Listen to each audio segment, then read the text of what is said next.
Então, antes de mais nada, agradeço à ABAE e à Margarida o convite que foi feito para estarmos aqui hoje presentes. Estou aqui em representação da Quercus, Associação Nacional de Conservação da Natureza. A Quercus é uma organização que foi fundada em 1985, com base em núcleos regionais, que na altura eram associações locais de ambiente, e agregaram-se, e neste momento existem 20 núcleos regionais. Começou com base no voluntariado e ainda continua com muito voluntariado, embora neste momento também já tenha alguns grupos de trabalho profissionalizados. Um deles é o grupo de conservação da natureza. A Quercus tem também neste momento 13 centros de recuperação de animais selvagens. Eu queria vos mostrar aqui esta ave que foi libertada precisamente na minha escola, em Porto Alegre, esqueci de dizer, no agrupamento de escolas José Reis. Esta ave é um mocho galego, que foi encontrado ferido aqui perto de Porto Alegre, numa aldeia, foi levado para o Centro de Recuperação de Animais Selvagens de Castelo Branco. Aí fez-se o tratamento, fez-se uma radiografia, viu-se que tinha chumbos na asa, ou seja, foi atingida a tiro, não sabemos em que circunstâncias, mas o que é certo é que foi recuperada e foi libertada. Tentamos sempre libertar os animais perto dos locais onde foram encontrados, pois que pertencem a essas populações desses locais, e também tentamos envolver as comunidades nessas libertações, nomeadamente a comunidade escolar, porque é uma boa oportunidade de se observarem alguns animais selvagens que de outra forma não seria possível, porque são esquivos e também não é conveniente perturbá-los. Assim, a Quercus, portanto, tem diversas áreas. Já agora queria só referir um deles que também muitos também já participam, que é o programa Green Cork Escolas, que consiste na recolha de rolhas usadas de cortiça, que depois são recicladas, e com esse material reciclado ajuda-se a financiar o projeto Floresta Comum. Esse projeto, desde 2008 que existe este programa, já permitiu a plantação de mais de 1.225.000 árvores, ou seja, estamos a ajudar a retirar um produto que é um resíduo, que podia ir parar a aterro ou para a incineração. Está-se a reciclar para materiais, já não é para a indústria alimentar, mas é para a parte, por exemplo, do revestimento na construção civil, e ao mesmo tempo está-se a financiar estas plantações de árvores da floresta autóctone. Este desafio, que hoje aqui também devemos falar, da biodiversidade da minha escola, é um desafio que foi lançado às escolas, que inclui, que está inserido no programa Ecoescolas, mas é também autónomo, ou seja, pode ser realizado independentemente dos outros desafios. Inclui a participação da Associação Bandeira Azul da Europa, da Quercus, da Sociedade Portuguesa de Botânica, da Sociedade Portuguesa para o Estudo das Aves e do TAGIS, do Centro de Conservação de Borboletas em Portugal. Portanto, estas organizações planearam este desafio, que é observar precisamente no recinto escolar, no espaço envolvente, e fotografar, por exemplo, a flora e a fauna que existe. E esse desafio está disponível na página do Ecoescolas, poderão ver lá o regulamento. Em relação à utilização deste desafio, ele pode-se inserir nos currícula. Por exemplo, se nós formos ver o perfil dos alunos à saída da escolaridade obrigatória, em vários níveis de ensino e em várias disciplinas, existe o tema da biodiversidade. Portanto, este desafio pode-se enquadrar também aqui. Mas onde se enquadra também é no referencial de educação ambiental para a sustentabilidade, que é um referencial para a componente de cidadania, para a disciplina de cidadania e para a cidadania quando é trabalhada transversalmente. Existem vários referenciais, porque a educação para a cidadania engloba várias áreas, Mas uma das áreas que é obrigatória em todos os níveis de ensino é a educação ambiental. E dentro da educação ambiental temos então a biodiversidade também pode ser abordada desde o pré-escolar até o ensino secundário. E por isso também recomendo a consulta desse referencial, e esta atividade também se pode enquadrar perfeitamente, e enquadra-se perfeitamente nestes, nestes documentos que orientam também aqui o ensino.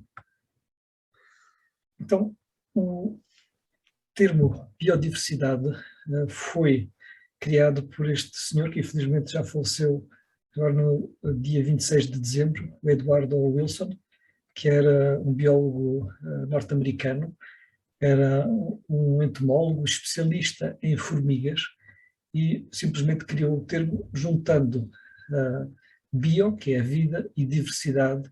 Portanto, é a diversidade da vida. Quando nós falamos de diversidade da vida, então estamos a falar de todo o tipo de diversidade. Essa biodiversidade é também um dos temas que é abordado a nível internacional, como seja nas conferências das partes que resultaram da cimeira que houve do Rio em 1992, das Nações Unidas. Houve vários problemas que foram identificados, houve também a criação da Agenda 21, e aquilo que é mais conhecido é a questão das alterações climáticas e as COPs relativas às alterações climáticas. Não é tão conhecida, não são tão conhecidas as COPs da biodiversidade. A 2020 foi adiada para 2021 e 2022, portanto é regime virtual e presencial, depois, que vai decorrer agora este ano, e com estas COPs faz-se um bocado o balanço daquilo que está a acontecer à biodiversidade. Quando nós falamos de biodiversidade, estamos a falar de diversidade de quê? Das espécies, mas não só, estamos a falar também da diversidade genética, da diversidade de ecossistemas. Portanto, tudo isso é a biodiversidade. Então, quando nós falamos de biodiversidade, também com os alunos é importante falar da biodiversidade genética. O exemplo que pode ser dado é precisamente as raças dos cães, em que dentro da mesma espécie temos raças muito diferentes umas das outras, como aquelas que estão aqui representadas, e que são uma das componentes da biodiversidade. Claro que também temos, além da biodiversidade genética, a biodiversidade ecológica. Temos uma grande diversidade de ecossistemas, desde os fundos marinhos, as zonas secas, as zonas úmidas. Temos então todos esses ecossistemas que também constituem a biodiversidade. Dentro das espécies, também são termos que existem nos documentos que eu há bocado referi. Temos estes termos que também fazem parte daquilo que é a literacia para estas questões ambientais. A literacia ambiental é também algo que é preciso desenvolver ao longo dos vários níveis de ensino. Então, dentro das espécies extintas, há aquele que é muito conhecido, que é o dodô, que foi uma ave que foi dado o nome pelos portugueses, está derivado da palavra doido, porque a ave evoluiu sem predadores numa ilha do Oceano Pacífico, no Oceano Índico, e deixava-se apanhar sem oferecer resistência e infelizmente o excesso de caça, muitas vezes para se alimentar as pessoas, outras vezes só por deleite, essa ave foi extinta. Mas temos outras espécies que historicamente foram extintas pela própria espécie humana. Quando nós falamos de espécies autóctones, também podem-se referir a algumas das espécies, que significa que são originárias de um determinado local, mas não quer dizer que sejam só desse local, como por exemplo aqui o loureiro, ou a lontra, que existe noutros países europeus, por exemplo. mas são autóctones, ou seja, que existem naturalmente num determinado país. Ao contrário, as espécies endémicas só existem numa determinada região. O exemplo mais conhecido aqui na Península Ibérica, mais emblemático, é o lince ibérico, que é um endemismo da Península Ibérica. Depois há a questão dos termos espécies exóticas e espécies invasoras. Aqui nós temos que considerar a diferença entre os dois, embora temos que ter em conta que todas as espécies invasoras são espécies exóticas, mas nem todas as exóticas se tornam invasoras. Exóticas são aquelas que não são autóctones, que vêm de outros locais, mas podem vir a tornar-se invasoras se elas se reproduzirem, se dominarem determinados ecossistemas, se afetarem as populações locais. Isso acontece, por exemplo, com a acácia mimosa, que é um dos exemplos mais conhecidos. O eucalipto, embora seja uma espécie exótica, não é invasora, embora seja neste momento a espécie florestal dominante em Portugal, ou seja, há um desequilíbrio nos ecossistemas, mas não é por ser invasora, é por ser cultivada em excesso.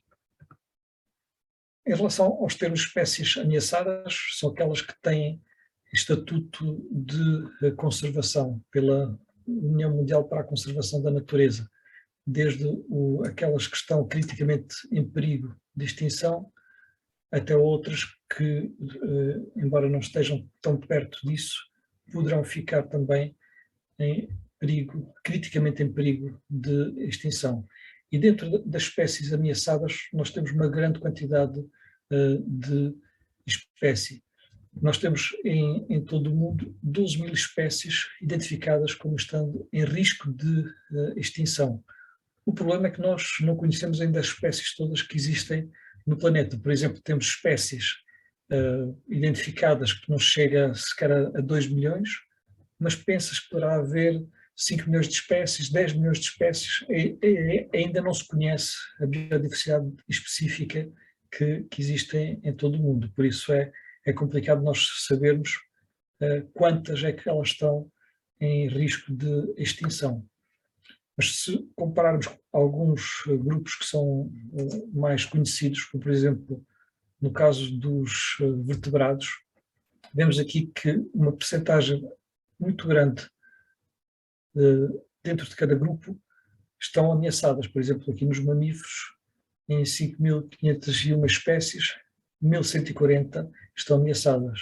Ou nos peixes, em 32.400 espécies, 2.041 estão ameaçadas. Ou seja, há muitas espécies que estão ameaçadas. Isto também é importante transmitir isto. Ainda dentro dos vertebrados, nos últimos anos tem havido uma redução muito grande das populações, quer de mamíferos, quer de anfíbios, quer de peixes, e isto aqui pode conduzir a uma situação dramática que é o colapso da biodiversidade. Aqui este cartoon é engraçado a sua história, porque foi feito na altura quando começou, depois de ter começado a pandemia da Covid-19, em que o autor fez primeiro uma primeira versão que só incluía até aqui, portanto temos aqui as pessoas a dizerem tenham atenção e lavem bem as mãos que vai ficar tudo bem, mas com a ameaça do Covid-19, com a ameaça da recessão económica que será maior do que a ameaça do Covid-19 e as alterações climáticas, que é uma ameaça ainda maior. Depois houve algumas pessoas que chamaram a atenção para o colapso da biodiversidade e fizeram uma versão do cartoon que incluía aqui esta onda gigante, que é o colapso da biodiversidade. E o próprio autor fez então esta nova versão deste cartoon para chamar a atenção realmente para o colapso que existe na biodiversidade em todo o mundo.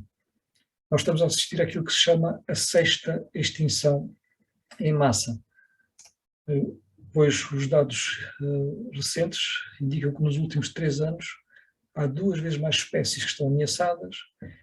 Em Portugal, por exemplo, é o 4º país da Europa com mais espécies em extinção e 60% das plantas em Portugal estão em risco de extinção. Então, como é que nós podemos chamar a atenção para a biodiversidade? Nós, para protegermos a natureza, temos que a conhecer. E podemos começar precisamente por conhecer a biodiversidade da minha escola, portanto, na escola de cada um, conhecer aquilo que existe. Pode-se fazer isso através de diversas atividades, consoante os grupos etários, por exemplo, utilizando guias de campo, que podem ser importantes para introduzir algumas espécies que até são bastante comuns, mas que alguns não conhecem bem, mesmo algumas espécies bastante comuns em determinadas regiões.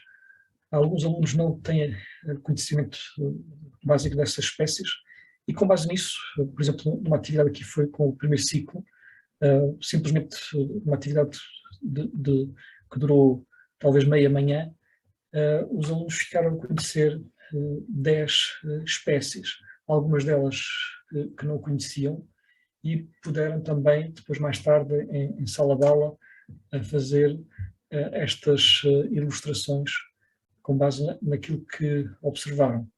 Portanto, são algumas sugestões também de atividades que podem ser realizadas com a biodiversidade que existe na escola. Também podemos fazer fotografia. O desafio que é lançado no concurso que é proposto é de fotografia. E para isso há vários materiais fotográficos. Algumas escolas têm alguns materiais fotográficos. Por exemplo, para fotografar aves é importante ter algo que se consiga uma boa ampliação de animais à distância, através de teleobjetivas, por exemplo. Ou se estivermos a falar de insetos, através de objetivas macro, conseguem-se destacar pormenores bastante engraçados e podem chamar bastante a atenção desses seres vivos. Quem diz insetos diz também as plantas, os pormenores de flores, por exemplo, também se podem conseguir muito bem com com essas objetivas macro. Para a fotografia também pode haver o desenvolvimento de várias técnicas de fotografia, como por exemplo esta aqui que está, de composição através da regra dos terços, é utilizar uma funcionalidade que muitas vezes as máquinas fotográficas e mesmo que elas estão incorporadas nos telemóveis têm, que é dividir, criar uma grelha. E se nós dividirmos em três, quer verticalmente, quer horizontalmente, aqueles pontos que nos chamam mais a atenção, muitas vezes não é aquilo que está no centro da imagem, mas é aquilo que está na interseção nestes 4 pontos. É aquilo que nós temos tendência para fixar mais a nossa atenção. Há outras formas de composição, mas esta é uma que é bastante simples, pode ser também introduzida também quando se está a fazer a fotografia. E uma outra técnica que é também bastante simples, que é a técnica do fundo branco, que é utilizada com uma folha de cartolina branca. Convém ser uma folha de cartolina porque é mais resistente do que uma folha de papel branca e não fica depois com os vincos, obtém as fotografias muitas vezes muito boas com esta técnica, que não é necessário estar a arrancar as plantas e destacam-se as plantas, tira-se aquilo que está à volta e simplesmente podemos nos focar naquilo que estamos a querer fotografar. Com telemóveis, com smartphones, conseguem-se fotografias bastante tirada por uma aluna, aqui a Joaninho. Portanto, como vem, às vezes não é preciso ter máquinas fotográficas com muitos apetrechos, às vezes com materiais que existem, que nós próprios podemos ter, conseguem-se fotografias que podem ser bastante boas. Aqui outro exemplo de fotografias utilizando a mesma técnica, aqui outra fotografia também tirada por um aluno. Esta é a erva das sete sangrias. Depois também podemos introduzir algumas coisas que podem ser curiosas. Por exemplo, esta planta tem propriedades abortivas, portanto é algo que também chama a atenção das pessoas portanto é também uma maneira de ir conhecendo melhor a biodiversidade e o que é que se pode extrair dessa biodiversidade, aquilo que são as suas características. Aqui podemos ver já mais recentemente como é que os próprios alunos, aqui neste caso alunos do segundo ciclo, que com os seus telemóveis, utilizando a técnica do fundo branco, obtiveram também imagens muito interessantes.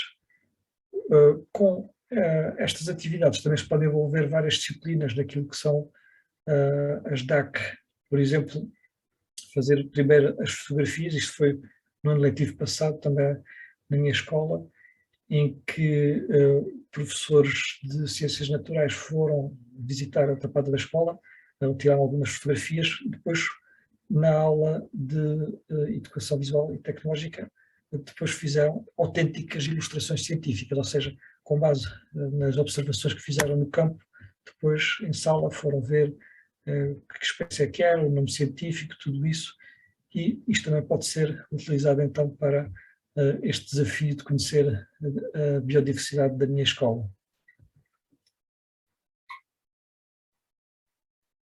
Como é que nós podemos identificar as espécies? Se nós estivermos aqui a querer identificar, penso que logo à tarde também vai haver um workshop com a nossa colega Susana, da Sociedade Portuguesa de Botânica, que no outro dia também apresentou este slide que eu pedi emprestado, que é aquilo que nós podemos utilizar é, por exemplo, vários guias de identificação, sejam livros, sejam fichas, mas também se podem utilizar alguns sites como a FloraOn, que é um site onde tem a identificação da flora portuguesa, é interativa e colaborativa, e também se podem utilizar aplicações para telemóveis como o iNaturalist, com a versão portuguesa Biodiversity for All,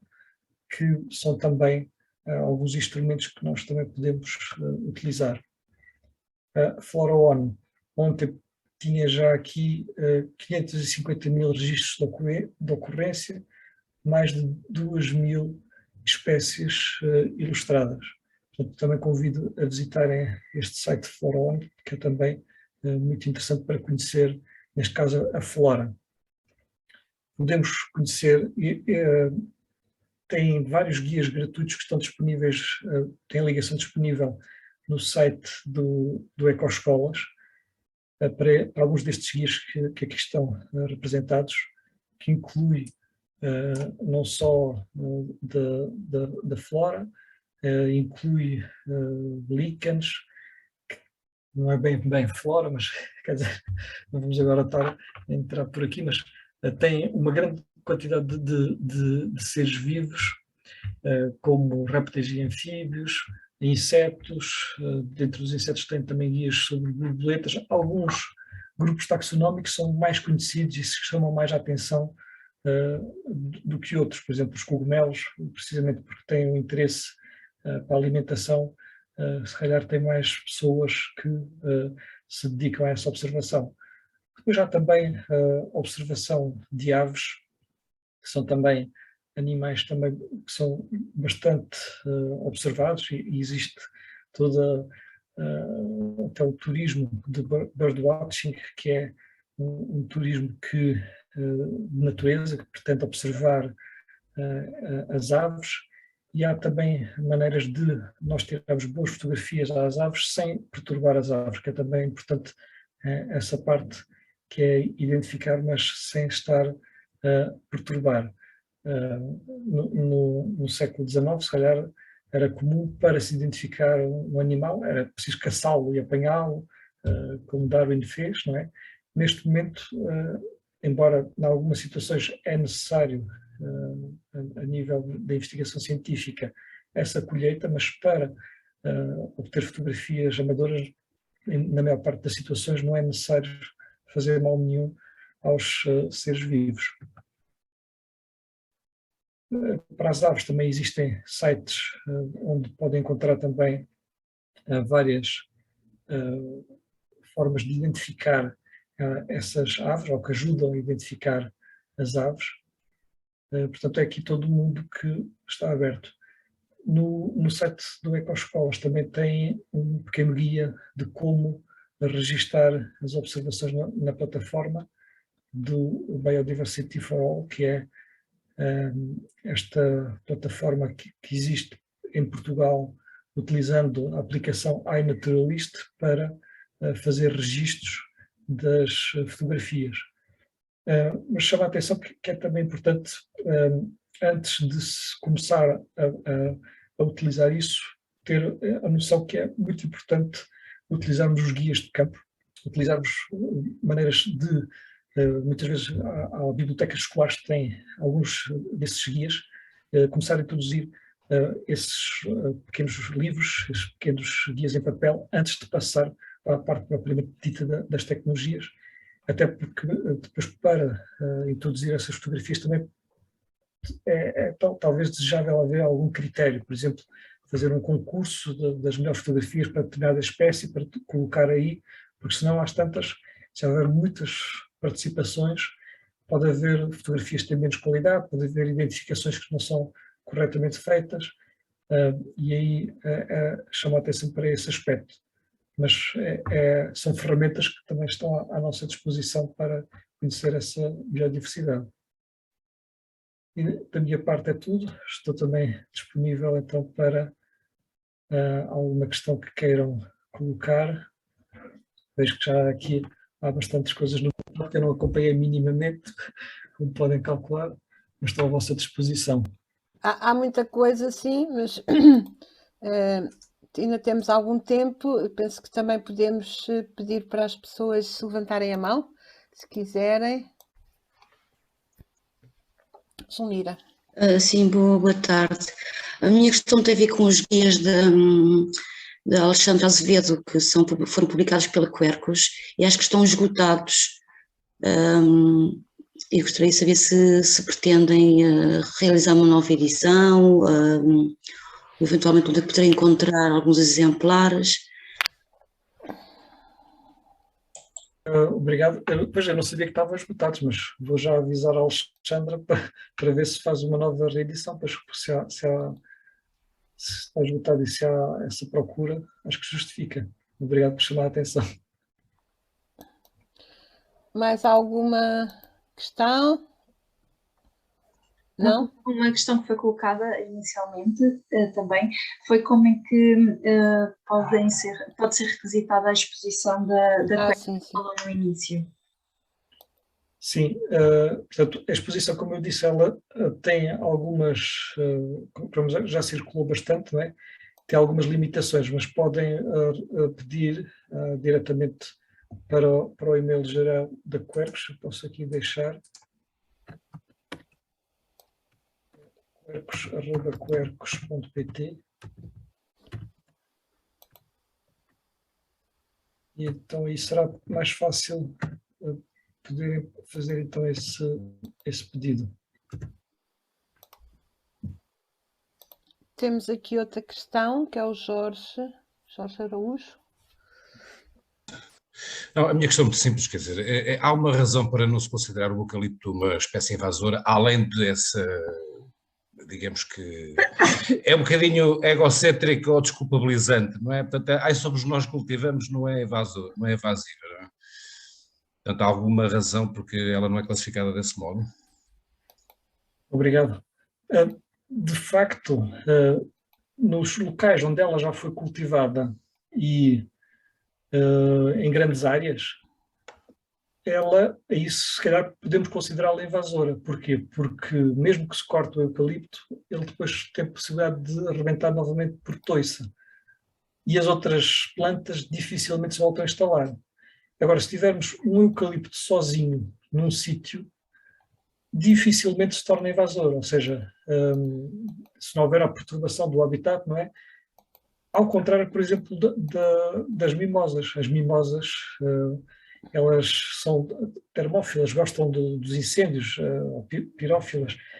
Depois dos incêndios, quando as outras plantas arderam todas, as sementes precisam mesmo do calor para poderem germinar. E não deixam as outras plantas crescer, ou seja, basta haver uma mimosa numa determinada zona e se houver essa perturbação para se tornar invasor. Mas claro, isso são classificações humanas, não é? Portanto, isso é sempre muito discutível. Achei um bocadinho assim para desculpabilizante, acho eu, não é? Sim, eu não quero desculpa.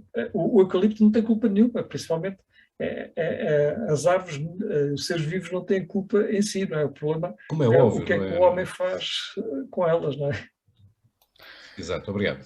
Então, Ana Gomes. Não é bem uma questão, é mais uma partilha. Nós, no Dia da Floresta Autóctone, e acho que é muito interessante a exposição que a ABAI tem, das árvores nativas, fizemos precisamente isso.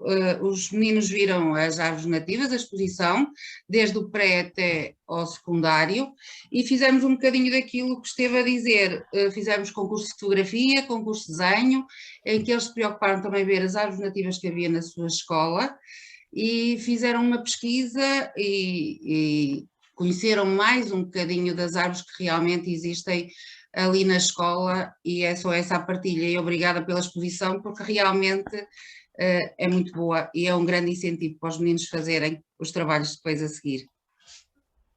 Ok, Sandra? Eu? Sim. Não há nada para dizer? Sim. Não era a propósito do eucalipto. Um eucalipto sozinho, se houver um incêndio, há projeções e as sementes deles também gostam do calor e eu, por mim, acho que ela é claramente invasiva. É óbvio que o eucalipto não tem culpa nenhuma de o terem trazido para cá, mas nós temos culpa em deixar que continuem a plantar eucaliptos. Era só isso. Ok, obrigada. Vânia?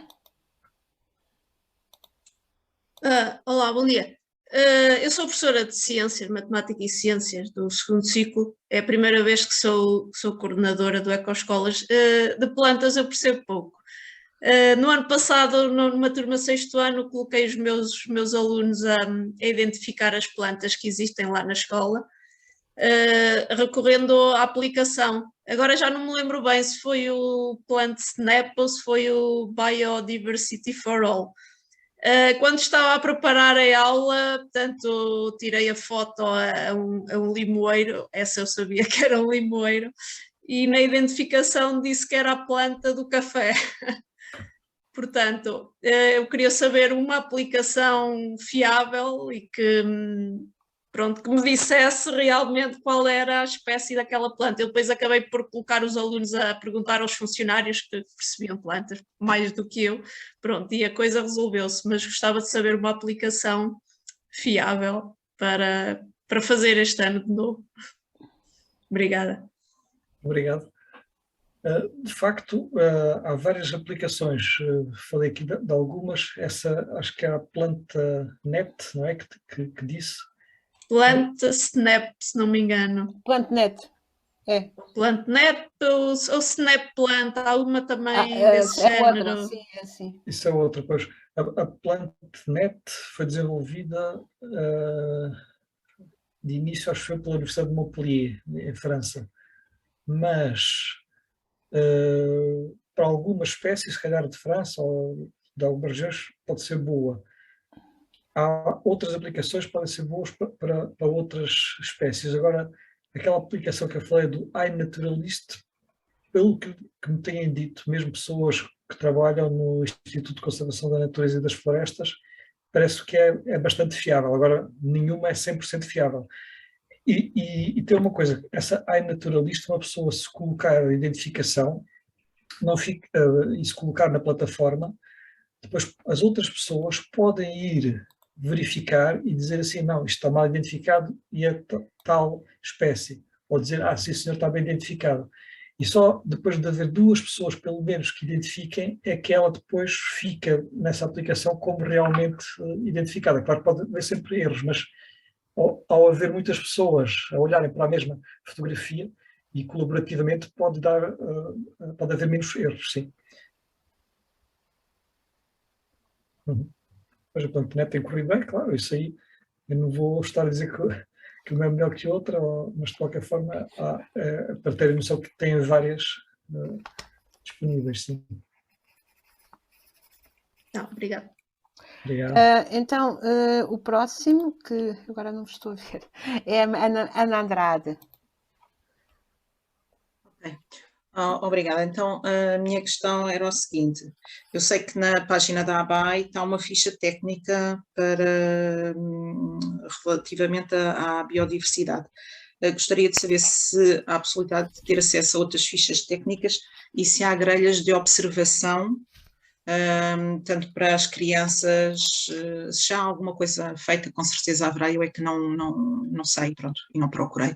Portanto, para os miúdos do 2º e 3º ciclo estarem já com uma folha numa prancheta e estarem a registar uma grelha de observação. Obrigada. Obrigado. Eu, sinceramente, não sei se... Margarida, não sei se queres responder. Talvez, nós temos disponível para já, isto também é um projeto novo, mas vamos também, com certeza, enriquecê-lo em termos de recursos e documentação, mas se tiveres conhecimento...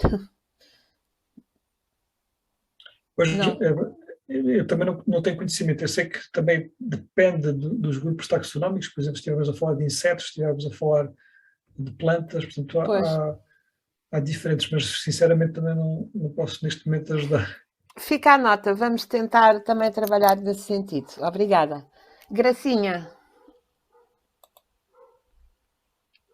Então, bom dia, Margarida, é toda a gente da ABAI. Bom dia. Bom dia. A minha pergunta era, portanto, o colega da Quercus falou muito a nível de plantas, portanto, observação das plantas, fotografia, e a minha pergunta é, será que também podemos fazer registro, por exemplo, nós tivemos este ano, portanto, aqui na zona de Braga tem bastantes vespas asiáticas e tínhamos um ninho lá na escola que já detectamos, portanto, e já o conseguimos identificar e já teve lá a Proteção Civil para desmantelá-lo, não é? Mas a ideia, portanto, também podemos fazer uma recolha das invasoras, no fundo, não é? Eu penso que neste projeto em si pode-se assinalar que é invasoras, não é? Mas a ideia era mais ser de espécies autóctones. As invasoras é importante identificá-las, não é? E, por exemplo, até existem também aplicações, quer dizer, utilizando aquela aplicação que eu vos falei do iNaturalist, cruzando com o site de invasoras.pt, e nesse site invasoras.pt é bastante bom para se conhecer as invasoras.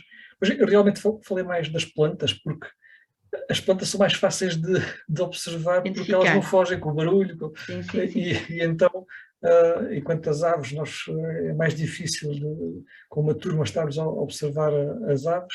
As plantas não fogem do sítio e são mais simples de observar, mas de facto pode-se observar insetos, podem-se observar todo o tipo de seres vivos. Sim, também animais, não é? Muito obrigada. Claro. Sara Simões. Estamos quase a terminar, agora a ver se aproveitamos o resto do tempo. Sara? Margarida, estou aqui. Olha, eu queria só acrescentar em relação à questão das aplicações para a identificação das plantas. É claro que se nós tivermos uma folha de um limoeiro, que é uma folha muito comum, vai ser difícil a aplicação diferenciar de outras plantas que têm folhas muito parecidas. Por isso, nesses casos, aquilo que eu recomendo da minha experiência é fazer várias fotografias diferentes, por exemplo, que envolva um ramo que mostra várias folhas, ou que envolva, por exemplo, os limões, ou que envolva, por exemplo, as flores do limoeiro, se elas estiverem em floração, ou o próprio limoeiro inteiro. Portanto, uma só foto pode não ser suficiente para a aplicação de identificar, mas se tentarem com várias diferentes, de pontos de vista diferentes, de pormenores diferentes, já poderá ser mais fácil. É uma boa dica. Sim, Manuela. de facto é verdade, porque agora, em relação, por exemplo, aos carvalhos, eles pedem sempre para tirar fotografias da folha, do fruto, da casca do tronco, portanto, e aí é mais fácil depois a própria aplicação identificar. Obrigado. Eu vou falar em relação aos comentários dos eucaliptos, porque a ideia que eu tenho é que não há nem plantas boas nem plantas más. Elas podem entrar em desequilíbrios. Todas as plantas, à partida, são medicinais. Umas medicinais para a morte e outras medicinais para a vida. E depois também depende das quantidades. Mas em relação a certas plantas, e nomeadamente aos eucaliptos, que as pessoas têm aquela aversão, a causa não é o eucalipto, são os humanos. Porque o eucalipto é uma planta que tem imensas utilizações. E elas tornam-se invasoras quando as condições de equilíbrio se desequilibram, não é? E eu acho que devia reforçar-se um bocadinho este conceito, porque nós ainda estamos um bocadinho agarrados a este conceito de espécies boas e espécies más. É o que eu entendo, mas até posso estar a dizer um disparate. Eu sou de educação física, só que a natureza é a minha alma, digo eu. E, portanto, eu gostaria que às vezes fosse reforçado um bocadinho este conceito de não há espécies boas e não há espécies más. Peço desculpa se disse alguma asneira. Não, obrigado, é verdade.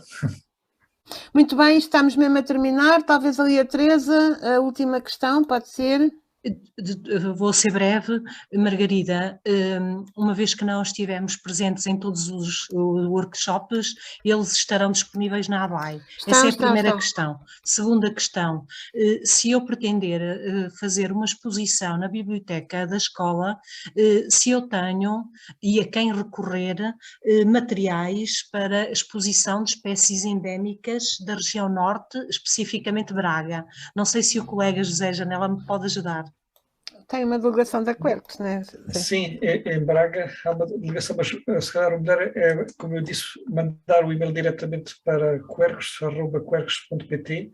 Okay. E eu sei que existe uma exposição sobre uma espécie que é um bivalve que existe de água doce, margaritífera. E essa espécie e o seu ecossistema tem uma exposição sobre isso. E existe aí no norte essa espécie. A cortadeira. Muito obrigada, José Janela, muito obrigada. Ora, então, era só para vos dizer que às 14 horas estamos cá de volta com mais programa. Um bom almoço para todos e para todas e até já. Obrigada, igualmente. Obrigado. E obrigada, Zé, pela tua participação.